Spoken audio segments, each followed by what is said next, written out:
satisfied that her guest was an eccentric scientist, and in view of the fact that he had paid her in advance, Mrs. Hall was prepared to excuse his strange habits and irritable temper. इस बात से संतुष्ट होकर कि उसका जो guest है वो एक बहुत ही सनकी साइंटिस्ट है, और इस बात को ध्यान में रखते हुए कि उसने ऑलरेडी सारा का सारा जो किराया है वो उसको एडवांस में पे कर दिया है, मिसेस हॉल उसके सारे के सारी जो स्ट्रेंज हैबिट्स थी और जो इरिटेबल टेम्पर था उसको एक्सक्यूज़ करने के लिए तैयार हो जाती हैं. But the stolen money didn't last long, and presently Griffin had to admit that he had no more ready cash. अब जो स्टोलन मनी बहुत लंबे समय तक नहीं चल पाया, तो प्रेजेंटली अब ग्रिफिन को ये चीज़ एडमिट ही करनी पड़ी कि उसके पास और रेडी कैश नहीं है. He pretended, however, that he was expecting a check to arrive at any moment. और उसने ये कहते हुए बहाना बनाया कि वो किसी भी क्षण एक चेक की प्रतीक्षा कर रहा है, तो जैसे ही कोई भी मोमेंट चेक आता है तो वो पेमेंट कर देगा. Shortly afterwards, a curious episode occurred. और कुछ ही टाइम के बाद में एक और बहुत ही स्ट्रेंज एपिसोड वहाँ पर हुआ. Very early in the morning, a clergyman and his wife were awakened by noises in the study. बहुत ही सुबह सुबह क्लर्गीमैन और जो उसकी वाइफ थी वो एक स्टडी रूम में स्ट्रेंज काइंड ऑफ नॉइजेस सुनकर जाग गए. Creeping downstairs, they heard the chink of money being taken from the clergyman's desk. अब जैसे ही वो सीढ़ियों से नीचे सरक कर आ रहे थे, उन्हें क्लर्गीमैन की डेस्क से पैसों के निकलने की खनखनाहट सुनाई पड़ी. Without making any noise and with a poker grasped firmly in his hand, the clergyman flung open the door. बिना किसी आवाज़ को किए और अपने हाथ में एक पॉकर या मेटल रोड हो सकती है पॉकर, उसको फर्मली अपने हाथ में पकड़े हुए क्लर्गीमैन ने एकदम से लपक कर दरवाज़ा खोल दिया. सरेंडर, और ऐसे बोला कि अपने आप को सरेंडर कर दो. Then to his amazement he realize that the room appear to be empty.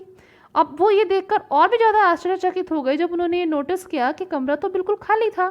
He and his wife looked under the desk and behind the curtains and even up the chimney. अब उसने और उसकी wife ने हर जगह तलाश लिया कि कौन है यहाँ पर.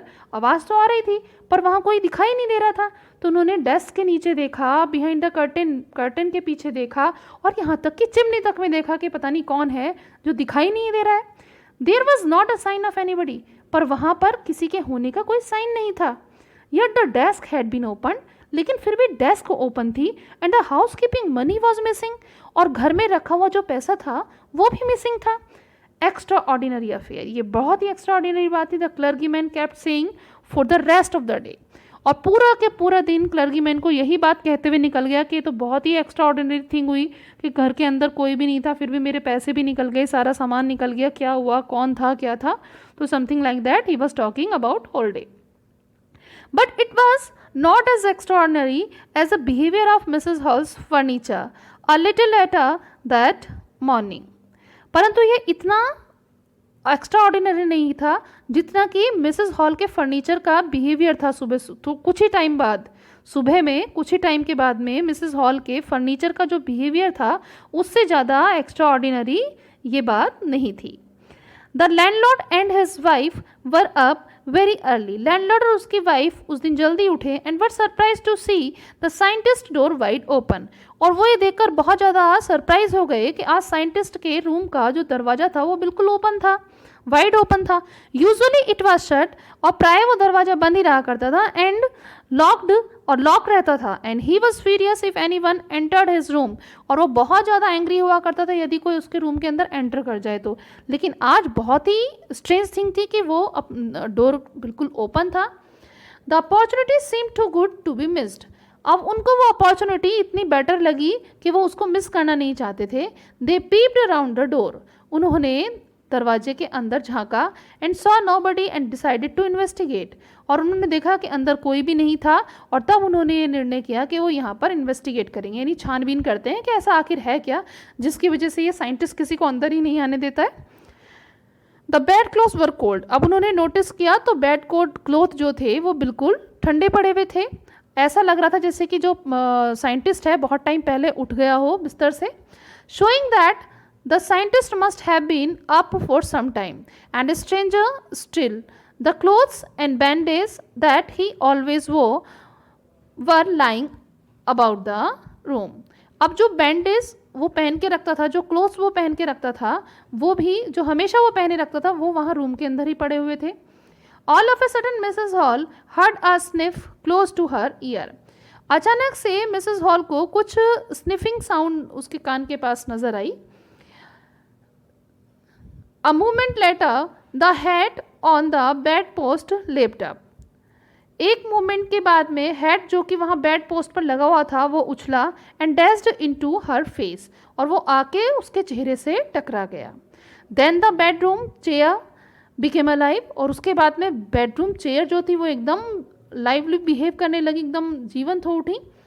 Springing into the air it charged straight at her legs foremost. और चेयर जो थी वो एकदम ऊपर उछलने लग गई और हवा में उछलने लग गई और सीधे सीधे मिसेस हॉल की तरफ बढ़ने लगी. As she and her husband turn away in terror. अब वह और उसके जो हस्बैंड थे वो डर के मारे बाहर हो गए. And extraordinary chair push them both out of the room. और उस एक्स्ट्राऑर्डिनरी चेयर ने उन दोनों को ही बिल्कुल दरवाजे के बाहर पुश कर दिया, धक्का दे दिया. And then appear to slam and lock the door after them. और उसके बाद बहुत ही तेज झटके से दरवाज़ा बंद हो गया उनके पीछे. Mrs Hall almost fell down the stairs in hysterics. Mrs Hall तो ऑलमोस्ट सीढ़ियों से गिर ही गई और ऐसा लगा जैसे उन्हें हिस्ट्री के दौरे पड़ गए हों. She was convince that the room was haunted by spirits. वो इस बात से बिल्कुल श्योर हो चुकी थी कि घर पर किसी भूत प्रेत आत्मा का साया है. And that stranger had somehow cause these two enter into her furniture. और वो कह रही थी कि ये इस अजनबी की वजह से ही हुआ है, कि इसी ने कुछ ऐसा किया है जिसकी वजह से उसके घर के फर्नीचर के अंदर ये आत्माएं एंटर कर गई हैं. My poor mother use to sit in that chair she moan. और वो बेचारी परेशान होते होते कह रही है बड़बड़ाते हुए कि इस चेयर पर तो मेरी माँ हमेशा बैठा करती थी. To think it should rise up against me now. और ये सोचकर वो दुखी हो जाती है कि वही चेयर आज मेरे लिए मेरे अगेंस्ट मुझे पुश कर रही थी, मुझे धक्का देने की कोशिश कर रही थी या मुझे हर्ट करने की कोशिश कर रही थी.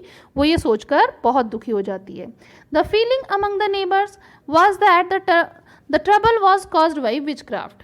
अब लोगों के बीच में जो पड़ोसी थे उनके बीच में ये फीलिंग डेवलप हो रही थी इस इंसिडेंट के बाद कि ये प्रॉब्लम जो है वो किसी जादू टोने की वजह से हुई है. बट विचक्राफ्ट और नॉट, पर कोई जादू टोना था भी या नहीं. When news of the burglary at the clergyman's home became known, the strange scientist was strongly suspected of having had a hand in it. अब जैसे ही बर्गलरी के बारे में सबको पता लगा कि क्लर्गीमैन के घर में कोई चोरी हुई है, तो वो स्ट्रेंज साइंटिस्ट को हर किसी ने उसी पर शक किया कि हो सकता है इसका हाथ इसमें हो. उसको बहुत ही स्ट्रांगली सस्पेक्ट किया. Suspicion grow even stronger when he suddenly produce some ready cash. और शक और भी ज़्यादा तब गहरा गया जब उसने रेडी कैश जो था वो अचानक से प्रस्तुत कर दिया. Though he had admitted not long before that he had no money. हालांकि अभी लंबा समय नहीं हुआ था कि जब भी उसने ये एडमिट किया था अपने आप से कि उसके पास में रेडी कैश नहीं है, लेकिन अब उसके पास रेडी कैश था. Village constable was secretly sent for. Village constable को बुलाया गया instead of waiting for the constable. और कांस्टेबल का वेट करने के बजाय मिसेस हॉल अपने आप साइंटिस्ट के पास गई, जो कि बहुत ही मिस्टीरियसली वहाँ पर दिखाई दिया अपने एम्प्टी बेडरूम में. I want to know what you have been doing to my chair upstairs. मैं जानना चाहती हूँ कि तुमने मेरी चेयर्स के साथ में अब क्या किया. She demanded, उसने पूछा. And I want to know how it is that you came out of an empty room. कि तुम एक खाली रूम से बाहर कैसे आए थे ये जानना चाहती हूँ मैं. And how you entered a locked room. और तुम एक लॉक्ड रूम के अंदर एंटर तुमने कैसे किया. The scientist was always quick tempered. Scientist already quick tempered था. Now he become furious. अब वो बहुत ज़्यादा गुस्से में आ गया. You don't understand who or what I am, he shouted. Very well, I will show you. वह चिल्लाते हुए बोला कि तुम कभी नहीं जान पाओगी कि मैं कौन हूँ और क्या हूँ. और ये कहते हुए वो बहुत तेज चिल्लाया कि अच्छा ठीक है, अब मैं आपको दिखाता हूँ कि मैं कौन हूँ और क्या हूँ. Suddenly he three of bandage, अचानक से उसने वो बैंडेज जो उसने लगाई हुई थी उसको ऑफ किया, विस्कर्स जो उसने लगाई हुई थी मूछें वो भी हटाई, स्पेक्टिकल्स हटाए, इवन नोज, यहाँ तक कि जो फॉल्स नोज उसने लगाई हुई थी वो भी रिमूव कर दी। It took him only a minute to do this, उसको ऐसा करने में मात्र 1 मिनट लगा। The horrified people in the bar found them self staring at a headless man, और हॉरिफाइड पीपल जो कि बार में थे उन्होंने अपने आप को एक ऐसे पर्सन को देखते हुए पाया जिसका सिर ही नहीं था।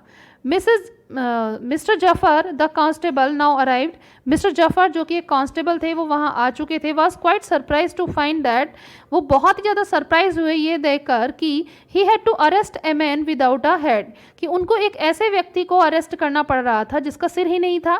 But Zafar was not easily prevented from doing his duty, परंतु जफर्स को उसकी ड्यूटी को करने से आसानी से नहीं रोका जा सकता था, क्योंकि if a magistrates warrant ordered a person's arrest, अगर एक मजिस्ट्रेट ऑर्डर कर दे किसी पर्सन को अरेस्ट करने का तो उस पर्सन को अरेस्ट करना ही होता था। Then that person had to be arrested with और विदाउट हिज हेड, चाहे उस पर्सन का सिर हो या ना हो, इससे कुछ फर्क। There followed a remarkable scene as the policeman tried to get hold of a man who was becoming more and more invisible as he threw off one garment after another. उसके बाद एक बहुत ही रिमार्केबल सीन वहाँ पर देखने को मिला। जैसे ही पुलिसमैन ने उस व्यक्ति का हाथ पकड़ा, वो एक के बाद एक अपने कपड़े रिमूव करता गया और उसके साथ साथ इनविजिबल होता गया। Finally a shirt flew into the air, अचानक से एक शर्ट हवा में उड़ती हुई नजर आई। And the constable found himself struggling with someone he could not see at all, और अचानक से उसने अपने आप को एक ऐसे पर्सन के साथ स्ट्रगल करते हुए पाया जो कि बिल्कुल दिखाई नहीं दे रहा था। Some people tried to help him but found themselves hit by blows that seemed to come from nowhere. कुछ पीपल जो थे उन्होंने अपने आप को, वो उसको हेल्प कर रहे थे जफ़र को, उस पर्सन को पकड़ने के लिए, लेकिन उन्हें मुक्के और घूसों के अलावा और कुछ नहीं मिला, जो कि पता नहीं कहाँ कहाँ से पड़ रहे थे। In the end Jaffers was knocked unconscious as he made a last attempt to hold on to the unseen scientist, और एंड में जफ़र जो था वो उसको इतनी बुरी तरह से किक किया गया कि वो अनकॉन्शियस हो गया। जैसे ही उसने अपना लास्ट अटैम्प्ट उसको अनसीन साइंटिस्ट को पकड़ने का किया तो उसको वो अनकॉन्शियस हो गया। There was nervous excited cries of hold him, वहाँ पर नर्वसली एक शोर मच रहा था कि पकड़ो उसको पकड़ो। But this was easier said than done, परंतु ये कहना आसान था करने से ज़्यादा। Griffin had shaken himself free, Griffin ने अपने आप को बिल्कुल फ्री कर लिया था। And no one knew where to lay hands on him, कि उसको पकड़ने के लिए अपने हाथों को किस डायरेक्शन में फैलाया जाए। तो बच्चों आपने देखा कि किस तरह से ग्रिफिन जो कि एक साइंटिस्ट था उसने एक बहुत special kind of drug discover की, लेकिन उसने अपनी इस डिस्कवरी का बहुत ही मिसयूज़ किया। तो इसीलिए बच्चों कहा जाता है कि हमेशा से जो भी इन्वेंशंस हैं वो किसी अच्छे व्यक्ति के हाथ में यदि हों तो उनके रिजल्ट्स अच्छे आते हैं, लेकिन यदि उन्हीं इन्वेंशंस का कुछ गलत लोगों के हाथ में यदि वो पड़ जाते हैं तो उसके रिजल्ट बहुत भयानक होते हैं, जैसे कि हमने यहाँ पर देखा। ओके स्टूडेंट, इसी के साथ आपका ये चैप्टर कंप्लीट हुआ। Thank you and